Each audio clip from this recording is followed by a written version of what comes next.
Mahigit 20 mangingisda ang hinuli ng Philippine Coast Guard sa Bohol gabi nitong Miyerkules. Yan ay matapos umano silang mamataang iligal na nangingisda sa dagat na sakop ng bayan ng Dawis.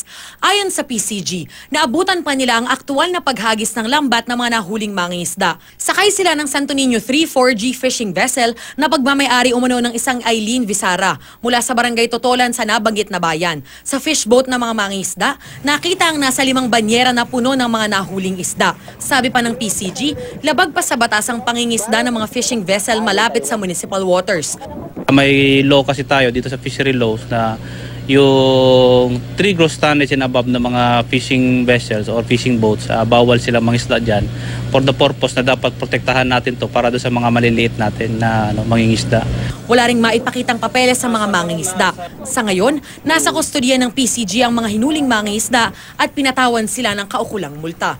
Patuloy ang paghahanap sa may-ari ng naturang fishing vessel. Sa Masbate, 3 malalaking fishing vessel din ang namataan sa dagat na sakop ng bayan ng Esperanza.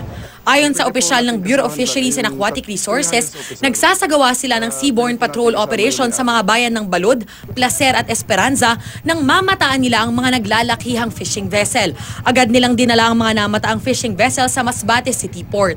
Base sa investigasyon ng BIFAR, galing sa Cebu ang mga fishing vessel. Sa ngayon po, ginagawa na natin yung proseso, yung proper disposition ng 3 bangka. Inaresto ang mga sakay ng barko. Nakatakda namang sampahan ng reklamo ang mga may-ari ng fishing vessel. Darlene Kai, GMA News.